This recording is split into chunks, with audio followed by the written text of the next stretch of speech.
Hey guys welcome back. ನಾನು ಪ್ರತಾಪ್, ನೀವು ನೋಡ್ತೀರಾ ಪಾಪಿ ಟೆಕ್ನೋ ಕನ್ನಡ ಯೂಟ್ಯೂಬ್ ಚಾನಲ್. ಇವತ್ತು ಫುಲ್ 3D ತಿಳಿಸ್ಕೊಡ್ತಾರೆ ಬಂದು ರಿಯಲ್ಮಿ XT ಬಗ್ಗೆ. ಯಾಕಂದ್ರೆ ಕೆಲವು ಜನ ರಿಯಲ್ಮಿ XT ಬಗ್ಗೆ ಚೆನ್ನಾಗಿದೆ, ಸಕ್ಕತ್ತಾಗಿದೆ ಫೋನ್, ಅದೇ ತಗೊಬೇಕು ಅಂತ ಎಲ್ರಿಗೂ ಸಜೆಸ್ಟ್ ಮಾಡ್ತಾರೆ. ಬಟ್ ಅದು ತೊಗೊಳಕ್ಕಿಂತ ಮುಂಚೆ ಏನು ಪ್ರಾಬ್ಲಮ್ ಇದೆ, ಬಟ್ ತಗೊಳ್ಳೋದ ಬೇಡ ಅಂತ ಕೆಲವು ಜನ ಗೊತ್ತಿರಲ್ಲ. ಫಸ್ಟ್ ಅದು ಫ್ಯೂಚರ್ ಬಗ್ಗೆ ತಿಳ್ಕೊಂಡಿರಲ್ಲ. ಸುಮ್ಮನೆ ಚೆನ್ನಾಗಿದೆ ಚೆನ್ನಾಗಿದೆ ಅಂತ ಹೇಳ್ತಾ ಇರ್ತೀರಾ. ಅದ್ರ ಬದಲು ಫ್ಯೂಚರ್ನ ಫಸ್ಟ್ ತಿಳ್ಕೊಂಡು ಆಮೇಲೆ ಬೇರೆ ಸಜೆಸ್ಟ್ ಮಾಡಿ. ಅದಕ್ಕಿಂತ ಮುಂಚೆ ನೀವು ಇನ್ನೂ ನಮ್ಮ ಚಾನಲ್ ಸಬ್ಸ್ಕ್ರೈಬ್ ಮಾಡಿದ್ರೆ ಗೊತ್ತಲ್ಲ, ಕೆಳಗಡೆ ಕಾಣ್ತಿರೋ ಬಟನ್ ಕ್ಲಿಕ್ ಮಾಡಿ ಸಬ್ಸ್ಕ್ರೈಬ್ ಆಗಿ, ಪಕ್ಕದ ಬೆಲ್ ಮೇಲೆ ಕ್ಲಿಕ್ ಮಾಡಿ. ನಾನು ಯಾವುದೇ ಹೊಸ ವಿಡಿಯೋ ಹಾಕಿದ್ರೆ ನೋಟಿಫಿಕೇಶನ್ ಬರುತ್ತೆ. ಪಾಪಿ ಇಷ್ಟ ಪಡೆ ನ್ಯೂ ವಿಡಿಯೋ ಗೋಯಿಂಗ್ ಟು ಅನ್ಸುತ್ತಾ ಗೈಸ್. ಫಸ್ಟ್ ಆಫ್ ಹೇಳ್ಬೇಕು ಅಂತ ಫ್ರಂಟ್ ಮತ್ತೆ ಬ್ಯಾಕ್ ಸೈಡ್ ಎರಡೂ ಕೂಡ ಗುರಿಯಲ್ಲಿ ಗ್ಲಾಸ್ ಇದೆ. ಅಕಸ್ಮಾತ್ ನೀವು ಬಿದ್ದರೂ ಕೂಡ ಬ್ಯಾಕ್ ಸೈಡ್ ಕೂಡ ಹೊಡೆದೋಗಲ್ಲ, ಫ್ರಂಟ್ ಸೈಡ್ ಕೂಡ ಹೊಡೆದೋಗಲ್ಲ.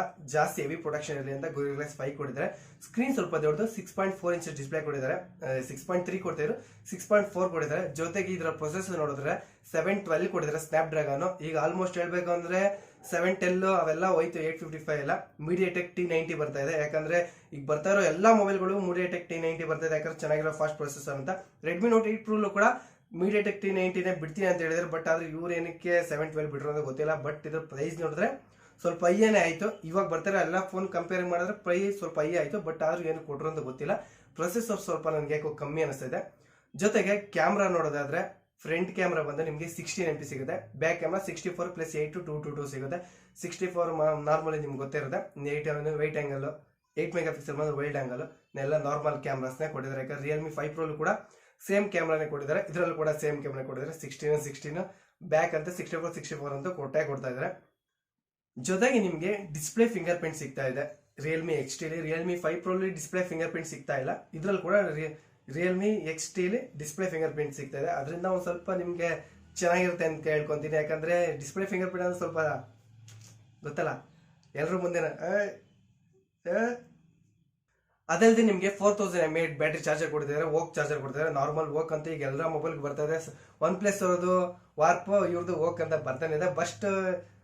ಫಸ್ಟ್ ಆದ್ರೆ ಈ ತರ ಚಾರ್ಜರ್ಗಳು ಬರ್ತಾನೆ ಇಲ್ಲ. MI ಚಾರ್ಜರ್ ₹400 ₹500 ಅದೇ ಒಳ್ಳೆ ಕ್ವಾಲಿಟಿ ಚಾರ್ಜರ್ ಅನ್ಕೊಂತೀವಿ. ಈಗ ವೋಕ್ ಚಾರ್ಜರ್ ಬಂದ್ಮೇಲೆ ಯಾರು ಆ ಕಡೆ ತಲೆನೇ ಆಗ್ತಿಲ್ವೇನೋ, ಅಷ್ಟು ಫಾಸ್ಟ್ ಚಾರ್ಜ್ ಆಗುತ್ತೆ. ನಿಜವಾಗ್ಲೂ ನಾನು ವೋಕ್ ಚಾರ್ಜರ್ ಬಗ್ಗೆ ಸುಳ್ಳು ಹೇಳ್ತಾ, ನಿಜವಾಗ್ಲೂ ಫಾಸ್ಟ್ ಚಾರ್ಜ್ ಆಗುತ್ತೆ. ನನ್ನ ಹತ್ರ ಇದೆಲ್ಲ ನಾನು ಯೂಸ್ ಮಾಡ್ತೀನಿ. ಜೊತೆಗೆ MI ಚಾರ್ಜರ್ ಬಿಟ್ಟಿದ್ದಾರೆ 27 ವಾಟ್, ಅದು ಕೂಡ ಫಾಸ್ಟ್ ಚಾರ್ಜ್ ಆಗುತ್ತೆ. ಬಟ್ ನಾನು ಅದನ್ನ ಜಾಸ್ತಿ ಯೂಸ್ ಮಾಡ್ತಾ ಇಲ್ಲ. ನಿಮ್ಗೆ ಅನ್ಬಾಕ್ಸಿಂಗ್ ಮಾಡ್ಬೇಕು ಅಂತ ಮಾತ್ರ ತರಿಸಿದ್ದು. ನಿಮ್ಗೆ ಕಲರ್ ವಾಯ್ಸ್ ಸಿಗ್ತಾ ಇದೆ. ಮಾಮೂಲಿ ಅವ್ರದ್ದು ವಾಯ್ಸ್ ಏನಿದೆಯೋ ಅದೇ ಸಿಗ್ತದೆ. ಇದ್ರ ಪ್ರೈಸ್ ನೋಡೋದಾದ್ರೆ 4GB 64GB ಬಂದು ನಿಮಗೆ 16,000 ರೂಪಾಯಿ ಬೀಳುತ್ತೆ, ₹1 ಕಮ್ಮಿ.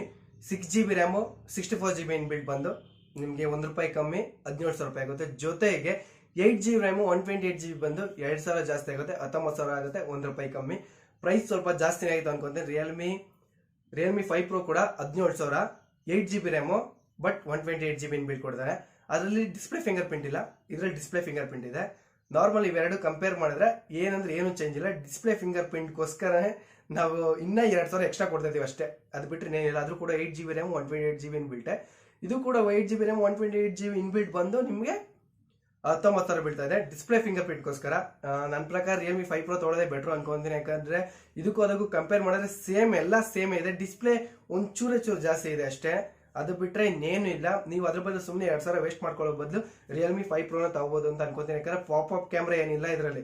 ಪಾಪ್ ಕ್ಯಾಮ್ರಾ ಇದ್ರೆ ಏನೋ 19,000 ಬೆಟರ್ ಅನಿಸ್ತಿದ್ದು, ಬಟ್ ಪಾಪ್ ಕ್ಯಾಮ್ರಾ ಇಲ್ಲದೆ ಇರೋದ್ರಿಂದ ನೀವು ಇದೇ ಫೋನ್ ತೊಗೊಳ್ಳೋದು ಬೆಟ್ರು ಅಂತ ಅನ್ಕೋತೀನಿ. ಈ ವಿಡಿಯೋ ಏನಿಸುತ್ತೆ ಅಂತ ಹೇಳಿದ್ರೆ ಕೆಳಗಡೆ ಕಮೆಂಟ್ ಮಾಡಿ. ಅದ್ರ ಬದಲು ನಿಮಗೆ ಬೆಸ್ಟ್ ಯಾವುದು ಅನ್ಸುತ್ತೋ ಅದನ್ನ ಕೆಳಗಡೆ ಕಮೆಂಟ್ ಮಾಡಿ. ವಿಡಿಯೋ ಇಷ್ಟ ಲೈಕ್ ಮಾಡಿ, ಶೇರ್ ಮಾಡಿ, ಸಬ್ಸ್ಕ್ರೈಬ್ ಆಗೋದು ಮಾತ್ರ ಮರಿಬೇಡಿ. Thank you for watching guys. ಎಲ್ಲರಿಗೂ ನಮಸ್ಕಾರ. ಜೈ ಆಂಜನೇಯ.